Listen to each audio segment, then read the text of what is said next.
안녕하세요. 잡시광입니다.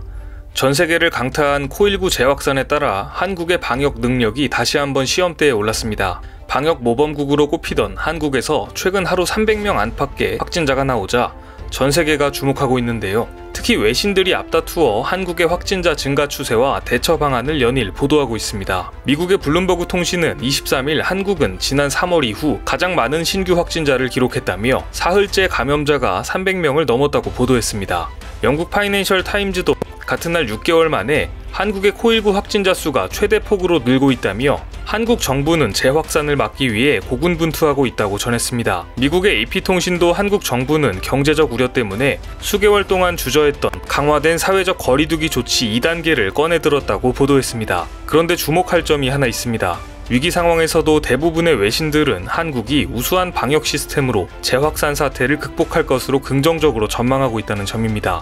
영국의 BBC 방송은 지난 19일 재확산 상황을 전하면서도 한국은 고효율 추적 시스템 등으로 집단 감염을 통제한 적이 있다고 강조하며 한국의 방역 시스템에 긍정적인 평가를 내놓았습니다. 특히 외신들이 주목하고 있는 것은 한국의 생활 방역입니다. 로이터와 AFP를 비롯한 CNN, BBC 등 세계 유력 통신사들은 최근 서울 성동구 버스 정류장에 설치된 스마트 쉼터 사례를 보며 한국의 방역 수준에 다시 한번 감탄했습니다. 스마트 쉼터는 지난 5일 성동구가 지역 내 버스 정류장 10개소에 스마트 기술을 접목해 만든 공간입니다. 이곳에서는 열화상 카메라로 출입을 제한하고 냉난방은 물론 자외선 살균과 미세먼지 조절, 인공지능 디지털 사이니지 화면 등 최첨단 스마트 기술을 체험할 수 있습니다. 특히 이곳은 공기 중 바이러스를 99% 차단해 안전하게 머물 수 있습니다. 코일9 감염을 예방하기 위한 생활 방역에 초점을 맞춘 것인데요. 외신들도 이 같은 시도를 높게 평가하고 있습니다. CNN은 서울의 새로운 버스 정류소는 코일9 시대의 바이러스와 함께 살아가는 법을 보여주고 있다고 평가했습니다. 로이터는 한국의 여름 더위와 장마 감염에 맞서기 위해 설계된 스마트 버스 정류소가 서울의 거리에 나타났다며 성동구의 스마트 쉼터를 소개했습니다. 외신들은 전면을 투명 유리로 감싼 카페와 같은 세련된 쉼터 외관과 편의시설뿐 아니라 감염 예방을 위한 생활 방역에 초점을 맞춘 점을 높이 샀습니다. CNN은 감염 위험으로 밀폐된 실내에 입장하는 것을 우려할 수도 있지만 출입문에 열화상 카메라가 설치돼 있고 자외선 살균기와 살균제가 구비되어 있다며 세세하게 전달했습니다. 고열자와 같이 감염 가능성이 있는 경우에는 쉼터 출입이 제한된다며 방역 대비가 철저하다고 덧붙였습니다. 아울러 CNN은 경기도 고양시에서 처음 설치한 드라이브스루 방식의 선별 진료소를 언급하며 한국은 전염병으로 생겨난 문제에 대처하기 위한 혁신적인 해결책을 신속하게 현장에 적용하고 있다고 극찬했습니다. 뿐만 아니라 한국이 1차 확산 초기 때부터 가장 먼저 시행했던 마스크의 성능에 다시 한번 놀라는 모습을 보였습니다.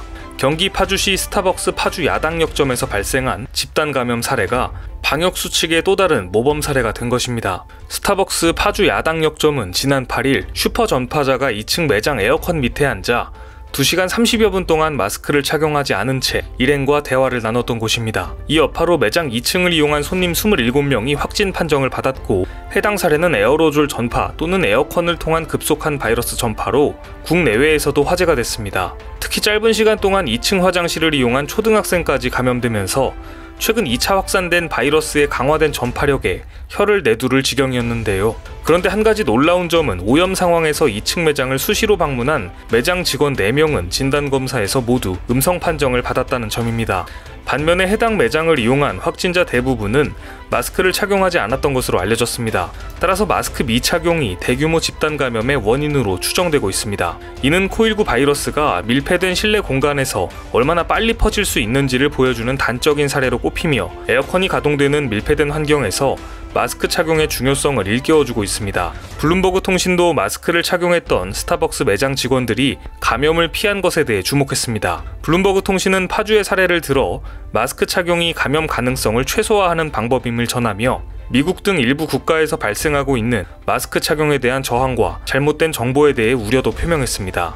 한국산 마스크의 놀라운 성능에 한국의 방역 용품도 다시 한번 활기를 띠기 시작했습니다. 그간 방역 성과를 냈던 진단키트와 이동식 검사 장비 기업들이 팀을 꾸려 아예 하나의 방역 패키지 상품을 만든 다음 유럽 최대 항공사인 독일 국적 루프트한자를 상대로 공항 검역 솔루션 도입을 타진했다는 소식입니다. 그동안 유럽 공항은 입국자 검사서로 감염 여부를 확인했습니다. 이 때문에 입국자의 출국 48시간 이전 검사서가 유효할지를 두고 고민을 해왔었는데요. 루프트한자가 이런 고민 끝에 검역 대안이 될 수 있는 우리나라 솔루션 팀의 제안을 수용했습니다.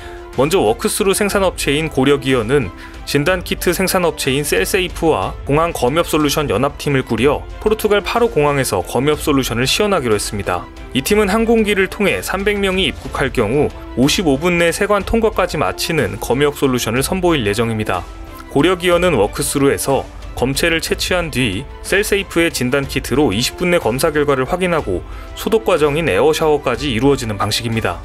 워크스루와 진단키트는 빠르고 안전한 검사 방식으로 국내외에서 주목받는 한국산 검역 제품들로 구성됐습니다. 루프트한자는 100여 개국, 200여 개 도시를 운항하는 유럽 최대 항공사로 스위스 항공, 오스트리아 항공, 브뤼셀 항공 등을 소유하고 있습니다. 이곳의 국산 방역 제품들로 구성된 한국식 검역 모델이 적용되면 세계적 방역 기준을 제시하는 것과 다름없을 것으로 보입니다. 경쟁력 있는 상품을 가진 국내 중소기업들끼리 힘을 합쳐 하나의 패키지 상품을 만들어서 공동으로 해외 진출을 모색한다는 것은 참 칭찬할 만한 사업 모델이라는 생각이 듭니다. 역시 어려울 때일수록 서로서로 도와야 더 좋은 해결책이 나오는 법이겠죠. 이러한 가운데 대표적인 K방역으로 꼽히는 워크스루 기술에 대한 1호 특허가 나와 주목을 받고 있습니다. 특허청에 따르면 지난 5월 서울 관악구 양지병원이 출원한 한국형 선별진료소 기술에 대한 특허 기술이 결정됐습니다. 워크스루는 건물 외부에 마련된 장소를 피검자가 도보로 통과하면서 검체를 채취하는 진단 방식입니다. 올 2월 처음 한국에서 선보인 이후 팬데믹 상황에서 세계인들의 많은 주목을 받아왔습니다. 이번 워크스루 1호 특허의 주요 기술 특징은 검체 채취용 장갑 위에 특수 고안된 일회용 장갑을 부착하고 피검사자마다 쉽게 교체할 수 있게 해 피검사자 간 감염 위험을 줄이는 것입니다. 그동안 개발된 다양한 워크스루 기술이 이제 특허로 등록됨에 따라 팬데믹 위기 상황에서 개발된 한국의 방역 기술이 제대로 보호받고 안정적으로 공급될 수 있는 토대가 마련된 셈입니다. 이번에 등록된 워크스루 특허 기술은 한국 특허 영문 초록화 사업을 통해 미국, 중국, 일본, 멕시코 등 세계 61개국에 공개해 한국의 방역 기술을 알릴 예정입니다. 워크스루 개발 기업이 늘어나면서 관련 기술에 대한 특허 출원도 증가세를 보이고 있습니다. 워크스루 특허 출원 건수는 지난 3월 9건에서 이달 41건으로 늘어났습니다. 한국산 방역 상품의 우수성이 널리 확산되자 한국의 방역 체계에 대한 해외의 신뢰도도 높아지고 있습니다. 재확산 속에서도 한국의 우수한 방역 체계 덕분에 거뜬히 이겨낼 것이라는 희망적인 분석이 나오고 있기 때문입니다. 그 중에서도 JP모건의 보고서가 눈에 띄고 있습니다. JP모건은 지난 2월 보고서에서 한국의 코일9 확진자 수가 3월경 1만 명까지 늘어날 것으로 전망했었습니다. 그리고 이는 정확히 맞아떨어졌습니다. 이번 보고서에서는 재확산이 8월 말 정점을 찍고 3달 동안 7,000명의 신규 확진자가 발생해 누적 확진자는 2만 3천 명까지 늘어날 것으로 예측했습니다. 하지만 JP모건은 이번에는 앞선 확산 때와 같은 확산세는 나타나지 않을 것으로 예상했습니다. 한국이 비상 방역 체계를 발동했기 때문인데요. JP모건은 한국은 19일부터 예배와 대규모 모임을 서울, 인천, 경기 등 수도권에서 금지했다며 이전보다 강화된 사회적 거리두기를 통해 지난번보다 적은 확산세를 기록할 것으로 전망했습니다. 즉 한국식 방역 효과를 신뢰하고 있다는 해석입니다.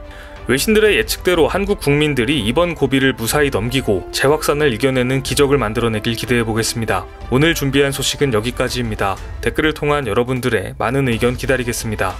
많은 분들의 생각이 모였을 때 진정 가치 있는 지식이 완성될 것입니다. 시청해주셔서 감사합니다.